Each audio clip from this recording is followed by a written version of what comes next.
Hey guys, this is ध्रुव चौहान। और guys, आज की इस वीडियो में मैं आप लोगों को एक ऐसी स्ट्रेटजी बताने वाला हूं जिसको फॉलो करके मैंने खुद अपना स्कोर 12 मार्क्स से 186 मार्क्स तक इंक्रीज करा था। और गाइस, अगर इस स्ट्रेटजी को आप लोग भी अच्छे से फॉलो करोगे तो डेफिनेटली आप लोग गाइस बहुत अच्छा स्कोर लेकर आओगे अपने जेईई मेंस के फर्स्ट अटेम्प्ट में। बस गाइस, ये जो आपके लास्ट के 3 मंथ्स हैं इनमें आप लोग अपना 100% दे देना और इस स्ट्रेटजी को अच्छे से फॉलो कर लेना। गाइस, आज की इस स्ट्रेटजी में मैं आप लोगों को बताने वाला हूं कि आपको क्या क्या चीज़ें कवर करनी है, आपको कहां से ये चीज़ें कवर करनी है और आपको लोगों को किस तरीके से ये चीज़ें कवर करनी है। ये सारी चीज़ें आज की इस स्ट्रेटजी वीडियो में मैं आप लोगों को बताने वाला हूं। तो गाइस, बस इन सभी चीज़ों को अच्छे से फॉलो कर लेना और डेफिनेटली गाइस आप लोग एक बहुत अच्छा स्कोर लेकर आओगे अपने जेईई मेंस के फर्स्ट अटेम्प्ट में। तो चलो गाइस, वीडियो को स्टार्ट करते हैं। तो गाइज, हमारी आज की इस वीडियो को स्टार्ट करने से पहले मैं आप लोगों को बताना चाहूँगा इस वीडियो के स्पॉन्सर के बारे में, जो कि अनअकैडमी। तो गाइज, अनअकैडमी पे आप लोगों के लिए 2 नए रिवीजन बैचेस स्टार्ट होने वाले हैं 10 नवंबर से। गाइज, एक बैच आपका क्लास 12 ओरिएंटेड है, इसमें आपका बोर्ड मेन फोकस होगा, तो उसी के हिसाब से आपका रिवीजन करवाएंगे। और गाइज, दूसरा बैच आपका जेईई मेंस और एडवांस ओरिएंटेड है, इसमें आपका इसके हिसाब से रिवीजन होगा। और गाइज, इसमें आपका जेईई मेंस से लेकर एडवांस लेवल तक का सारा जितना भी आपका सिलेबस है कवर करवाएंगे। और गाइज, ये दोनों ही बैचेस आपके 10 नवंबर से स्टार्ट होने वाले हैं। तो आप लोगों को अगर इन बैचेस की कोई भी डिटेल्स वगैरह चाहिए तो मैंने लिंक डिस्क्रिप्शन में दोनों बैचेस के दे दिए हैं, उन पर क्लिक करके आप इनकी सारी डिटेल्स वगैरह देख सकते हो, कब से स्टार्ट होने वाले हैं, कौन कौन एजुकेटर्स हैं, मतलब सारी डिटेल्स आप देख सकते हो। और गाइज, अनअकैडमी पे एक नई स्कॉलरशिप टेस्ट सीरीज भी स्टार्ट हो रही है जिसका नाम है अनअकैडमी चैंपियंस लीग। ये 2 राउंड में होने वाली है, ग्रुप लेवल पे और फाइनल्स लेवल पे। और गाइज, काफ़ी ऑसम इसमें प्राइजेस आप लोग जीत सकते हो अगर आप लोग एक अच्छी रैंक मेंटेन करते हो। तो गाइज, इसका भी लिंक डिस्क्रिप्शन में गिवन है। आप लोगों से अगर कोई भी कोड मांगे तो आप लोग मेरा कोड ध्रुव 3000 डाल देना। इसकी मदद से आपको ये जो स्कॉलरशिप है ये आप फ्री में दे पाओगे और जो भी आपके बैचेस वगैरह हैं उस पर आपको 10% डिस्काउंट मिल जाएगा आपकी सब्सक्रिप्शन पे। तो गाइज, आप लोगों को काफ़ी ज़्यादा बेनिफिट होने वाला है, तो आप लोग मेरा कोड ध्रुव 3000 ज़रूर यूज़ कर लेना। चलो गाइज, अब आगे वीडियो को कंटिन्यू करते हैं। तो गाइस, बात कर लेते हैं हम लोग अपने पहले सब्जेक्ट के बारे में, जो कि है फिजिक्स। और फिजिक्स में गाइस, जैसे कि आप लोग देख ही सकते हो कि मैंने चैप्टर्स को 2 पार्ट्स में डिवाइड करा है, एक है बेसिक्स और दूसरा है इम्पोर्टेंट। गाइस, जैसे कि नाम से पता ही चल रहा है, बेसिक चैप्टर्स वो हैं कि जिनसे आपके बेसिक्स स्ट्रॉन्ग होते हैं एक सब्जेक्ट के, और इम्पॉर्टेंट चैप्टर में वो चैप्टर हैं जिनसे ज़्यादातर क्वेश्चन आते हैं। और गाइस, एक और बहुत ज़्यादा इंपॉर्टेंट चीज़ कि मैंने जिस ऑर्डर में इन चैप्टर्स को अरेंज करा है ना, आपको इस ऑर्डर में ही करना है, आप किसी और ऑर्डर में मत करना, क्योंकि मैंने इन्हें इस तरीके से अरेंज करा है कि आपको दिक्कत ना आए। क्योंकि गाइस, कुछ आगे के चैप्टर में पीछे के चैप्टर्स के कॉन्सेप्ट यूज़ होते हैं, तो अगर आप इस ऑर्डर में फॉलो करोगे ना तो आपको कोई दिक्कत नहीं आएगी। आप इस ऑर्डर में ही फॉलो करना इन चैप्टर्स को। सबसे पहले kinematics, NLM, work power energy, फिर सेंटर ऑफ मास, मतलब इस तरीके से आपको फॉलो करना है। तो गाइस, चलो हम बात कर लेते हैं बेसिक चैप्टर्स की। बेसिक में गाइस, ये मैंने 3 चैप्टर्स लिखे हैं, काइनेमेटिक्स, एनएलएम और वर्क पावर एनर्जी। तो गाइस, ये तीनों ही चैप्टर आपको मैकेनिक्स का बेस काफ़ी अच्छे से बिल्ड करते हैं। तो अगर आप लोग इन चैप्टर्स को अपना स्ट्रॉन्ग कर लेते हो तो आपको मैकेनिक्स का बेस काफ़ी अच्छा हो जाता है और फिर आपको आगे के चैप्टर करने में दिक्कत नहीं आती। तो गाइस, इन्हें ज़रूर अच्छे से कर लेना। इसके बाद गाइज, हमारे इंपॉर्टेंट चैप्टर्स में आता है centre of mass plus momentum, इससे काफ़ी क्वेश्चन आते हैं। इसके बाद रोटेशनल। गाइज, रोटेशनल मोशन के साइड में आप देखोगे मैंने ये साइन बना रखा है, इस साइन का ये मतलब है कि ये टफ चैप्टर है। तो गाइज, इससे हमें ये करना है कि अगर हमें इस पर टाइम दे रहे हैं और हमें ये समझ में आ रहा है कि मतलब मेरे से चैप्टर नहीं हो पा रहा है, पहले हमें ट्राई करना है, बट अगर नहीं हो रहा ना तो गाइज ज़्यादा टाइम वेस्ट नहीं करना, फिर हमें इसे स्किप कर देना है। और आप लोग चाहो तो डायरेक्टली भी स्किप कर सकते हो, थोड़े बहुत फॉर्मूले वगैरह देख के। तो गाइज, अब इसके बाद अगला चैप्टर हमारा ग्रेविटेशन, और उसके बाद है गाइज थर्मोडायनेमिक्स प्लस केटीजी। इसके बाद है गाइज इलेक्ट्रोस्टैटिक्स। और गाइज, इलेक्ट्रोस्टैटिक्स में भी मैंने यही साइन बनाया है, बट गाइज इलेक्ट्रोस्टैटिक्स को आप लोग ज़रूर कोशिश करना कि आप मतलब एटलीस्ट मीडियम लेवल तक कर लो, क्योंकि ये आपका इलेक्ट्रोडायनेमिक्स का बेस काफ़ी अच्छे से बिल्ड करता है, पहले ही चैप्टर है क्योंकि। तो गाइज, इसको आपको कोशिश करनी है, आप अच्छे से कर लो। बाकी ज़्यादा टफ नहीं है, आपको मीडियम लेवल तक भी कर लोगे तो काम चल जाएगा। इसके बाद गाइज, जो हमारा अगला चैप्टर है वो है करंट इलेक्ट्रिसिटी। और गाइज, इसके बाद हमारा अगला चैप्टर जो है वो है मैग्नेटिक इफेक्ट ऑफ करंट। इसमें मैंने सेम साइन लगाया है, तो आप लोग चाहो तो इसे स्किप कर सकते हो। और गाइज, ये चीज़ नहीं है कि मैंने जिन जिन पे ये साइन लगाए तो आप सबको स्किप कर दो। आप कोशिश करना जैसे मैंने 4 पे लगाए तो आप 2 ही स्किप करो। और गाइज इसके बाद मैंने मैग्नेटिक इफेक्ट ऑफ करंट के बाद मैंने AC लिखा ऑल्टरनेटिव करंट 2021 जेई मेन में। गाइज इससे काफ़ी क्वेश्चन आए हैं और 2020 में मतलब हर शिफ्ट में एक क्वेश्चन तो आ ही रहा था। तो गाइज ये भी इंपॉर्टेंट चैप्टर है आपका और काफ़ी इजी चैप्टर है और काफ़ी छोटा है, तो आप इसे काफ़ी आराम से कर सकते हो। और गाइज इसके बाद जो हमारा अगला चैप्टर है वो है रे ऑप्टिक्स। काफ़ी बड़ा चैप्टर है, इसलिए बच्चों को दिक्कत आती है, मतलब इतना टफ नहीं है बट काफ़ी बड़ा है, तो इसलिए मैंने इसे आप एंड में करना। मैंने भले ही यहाँ पे लिखा है, तो जिन बच्चों ने कर रखा है वो यहीं पे कर लेना, बट जिन्होंने नहीं करा उन्हें मैं ये सजेस्ट करूँगा इसे सबसे एंड में करना। गाइज इसके बाद मैंने वही आपके जेई मेन से स्पेसिफिक टॉपिक्स लिख दिए हैं, इलेक्ट्रोमैग्नेटिक वेव, सेमीकंडक्टर और कम्युनिकेशन सिस्टम। गाइज ये तीनों आपके जेई एडवांस में नहीं आते, इसलिए जेई मेन्स में इनसे काफ़ी क्वेश्चन आते हैं। इनसे 2 से 3 क्वेश्चन हर शिफ्ट में आ रहे होते हैं, तो गाइज इन्हें भी आपको ज़रूर अच्छे से कर लेना है। इसके बाद गाइज एंड में मैंने लिखा मॉडर्न फिजिक्स। तो गाइज मॉडर्न फिजिक्स से बहुत सारे क्वेश्चन आते हैं, मतलब ये तो हर एक को पता है, मतलब मॉडर्न फिजिक्स से सही में गाइज बहुत सारे क्वेश्चन आते हैं, तो इसे ज़रूर आपको अच्छे से कर लेना है। तो गाइज यही थी पूरी फिजिक्स के चैप्टर्स की लिस्ट। अब गाइज हम लोग बात कर लेते हैं अपने अगले सब्जेक्ट की। तो गाइज अब हम लोग बात कर लेते हैं अपने सेकंड सब्जेक्ट की, जो कि है मैथमेटिक्स। तो गाइज मैथमेटिक्स में बेसिक चैप्टर्स में मैंने लिखा है ट्रिग्नोमेट्रिक बेसिक। तो गाइज इसमें ये लिखा है मतलब जो आपके ट्रिग्नोमेट्री में जो फॉर्मूले वगैरह होते हैं, ग्राफ वगैरह होते हैं, वो आपको अच्छे से आने चाहिए। बाकी गाइज मैं ये नहीं कह रहा हूँ आप बहुत हार्ड प्रॉब्लम सॉल्व करने लगो, क्योंकि इतना अब हम लोगों पे टाइम नहीं है। तो आप बेसिक फार्मूले कर लो, ग्राफ वगैरह कर लो, गाइज इतना सही है। इसके बाद गाइज आपको करना है क्वाड्रेटिक इक्वेशन। गाइज इसमें भी आपको काफ़ी ग्राफ्स वगैरह की नॉलेज आती है, रूट्स वगैरह के बारे में आप काफ़ी चीज़ें सीखते हो, तो इसको आपको कर लेना है। इसके बाद गाइज आप लोगों को, और इसमें भी गाइज ऑर्डर बहुत ज़्यादा इंपॉर्टेंट है, जिस ऑर्डर में मैंने चैप्टर्स को लिखा आपको इसी ऑर्डर में इन चैप्टर्स को करना है। गाइज इसके बाद मैंने लिखा फंक्शंस। तो इसके बाद आपको फंक्शंस करना है, इसमें आप काफ़ी चीज़ें सीखोगे, मतलब आपका ये पूरे मेरे हिसाब से तो आपका जितना भी कैलकुलस है वो इस पर काफ़ी ज़्यादा डिपेंड करता है। तो गाइज फंक्शंस को आपको काफ़ी अच्छे से कर लेना है। उसके बाद गाइज आपको बेसिक इंटीग्रेशन और डिफरेंशिएशन करना है, मतलब ये आप फिजिक्स में भी कर सकते हो, बट गाइज मैंने इसे मैथमेटिक्स में डाला है, तो आप basic differentiation, integration but guys मैं आप लोगों को रिकमेंड करूँगा कि आप लोग NCERT से ज़रूर कर लेना। आपका काफ़ी आगे के चैप्टर्स में भी जो मैंने इस लिस्ट में लिखे हैं उनमें काफ़ी यूज़ आएगा, तो आप लोग वो NCERT से एटलीस्ट कर लेना, क्योंकि इंडेफिनेट इंटीग्रेशन कई बच्चों को बहुत हार्ड लगता है। जिनका स्ट्रॉन्ग है वो तो अपना आराम से जेई के मॉड्यूल हैं जो जहाँ से भी पढ़ रहे हो वहाँ से कर लेना, बट गाइज जिनका नहीं है स्ट्रॉन्ग, जो बिल्कुल बेसिक से कर रहे हैं, उनको मैं यही कहूँगा NCERT से कर लेना। एटलीस्ट NCERT लेवल हमारा अच्छे से होना चाहिए। और गाइज इसके बाद इंपॉर्टेंट की लिस्ट में मैंने डाला है सीक्वेंस एंड सीरीज़ को और बाइनोमियल को। गाइज बाइनोमियल गाइज कई बच्चों को हार्ड भी लगता है, तो इसलिए इस पर मैंने हार्ड का साइन बना दिया है, पर गाइज आप लोगों को कोशिश करनी है आप इसे अच्छे से कर लो, इससे काफ़ी क्वेश्चन आ रहे हैं आजकल जेई मेंस में। तो गाइज इसके बाद आप लोगों को करना है स्ट्रेट लाइन, और स्ट्रेट लाइन के बाद गाइज सर्कल। इन दोनों को अच्छे से कर लेना। कोऑर्डिनेट ज्योमेट्री में ज़्यादातर क्वेश्चन गाइज इन दोनों से ही आ रहे होते हैं।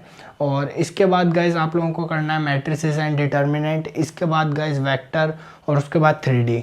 और गाइज इसके बाद मैंने लिखा है limits, continuity and differentiability. Guys ये जो चैप्टर है ये आपका मतलब काफ़ी ज़्यादा कैलकुलस में यूज़ होता है। ये मतलब इनडायरेक्टली भी लिमिट्स तो आपका कई जगह यूज़ होता ही रहता है, तो गाइज ये आपको आना चाहिए, मतलब ये काफ़ी सही है, मतलब इससे काफ़ी डायरेक्ट क्वेश्चन भी आते हैं और ये यूज़ भी होता है, तो आपको ये अच्छे से आना चाहिए।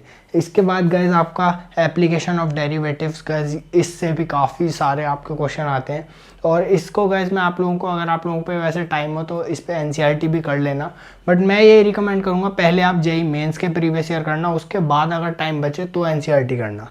तो अगर वैसे आपने जेई मेंस के प्रीवियस ईयर कर लिया तो भी आपका काफ़ी सही लेवल हो जाएगा। तो गाइज एप्लीकेशन ऑफ डेरिवेटिव्स में जेई मेंस के आपको अच्छे से क्वेश्चन वगैरह करके जाने हैं, क्योंकि इससे काफ़ी क्वेश्चन आते हैं।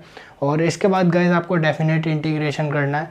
डेफिनेट इंटीग्रेशन गाइज मेरे हिसाब से, मतलब मुझे तो इंडेफिनेट इंटीग्रेशन से ज़्यादा आसान लगता था, क्योंकि इसमें एक दो वही इसकी प्रॉपर्टीज़ पे ज़्यादा क्वेश्चन आते हैं, जैसे किंग्स रूल वगैरह, उसमें से इस पर ज़्यादा क्वेश्चन आते हैं। तो गाइज आपको डेफिनेट इंटीग्रेशन कर लेना है अच्छे से, पर हाँ इससे पहले इंटीग्रेशन ज़रूर NCERT से कर लेना।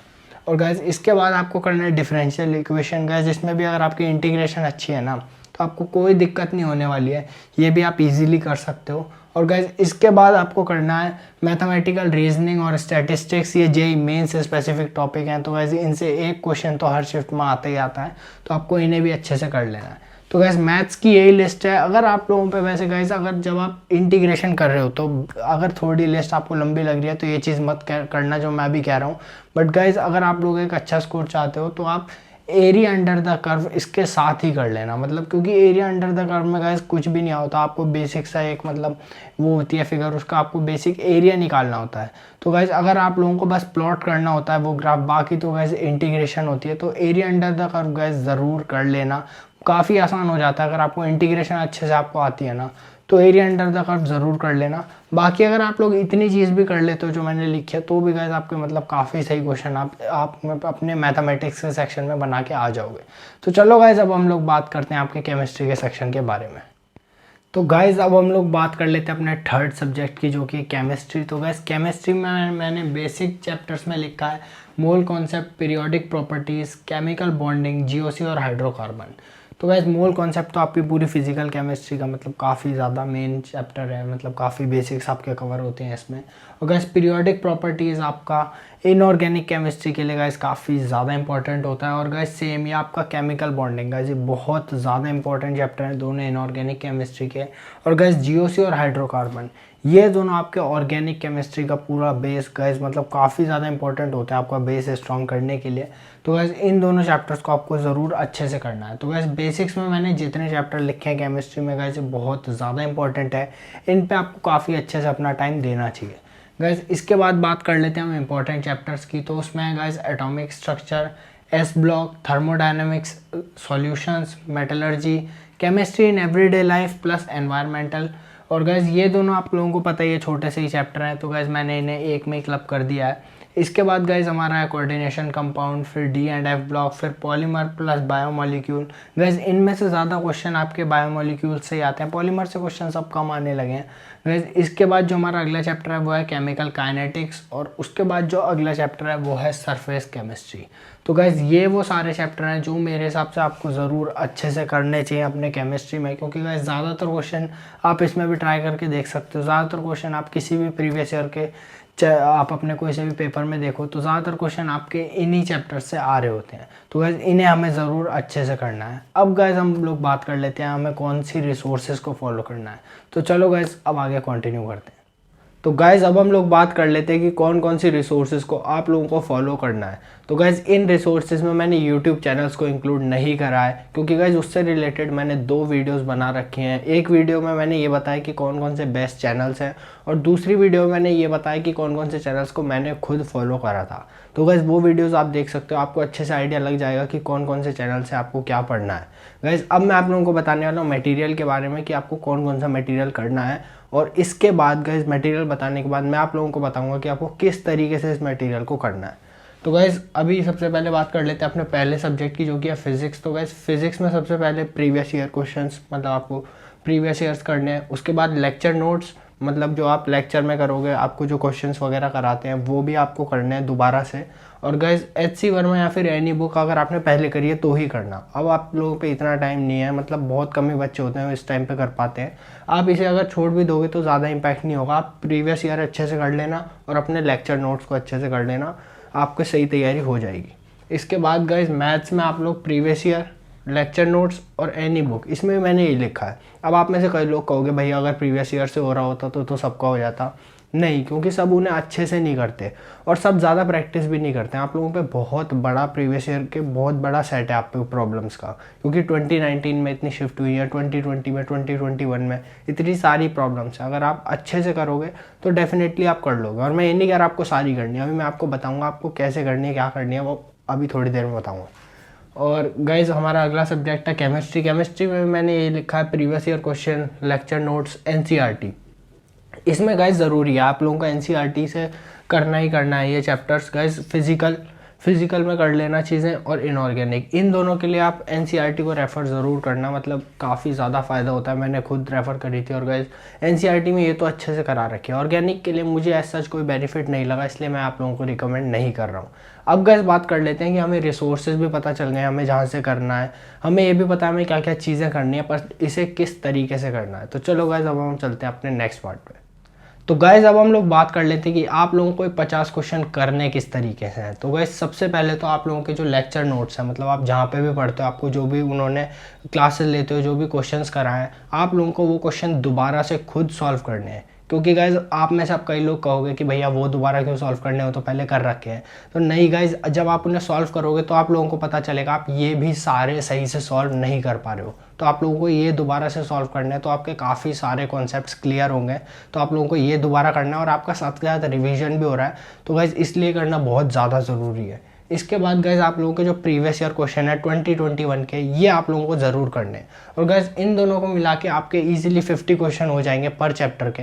बट गाइज़ अगर कोई बच्चा कह रहा है कि नहीं भैया मेरे को इस चैप्टर में 50 से ऊपर क्वेश्चन करने हैं, मतलब मेरा है फिर भी थोड़ा वीक है, तो आप 2020 के करना, और अगर आप लोगों को और प्रैक्टिस करनी है तो आप 2019 के भी कर लेना। और गाइज़ इसके बाद भी अगर आप लोगों को करनी है तो गाइज़ पूरे फिर सारे ईयर्स के, मतलब कई सारे पढ़े हैं, फिर तो कोई से भी सॉल्व करने लगना।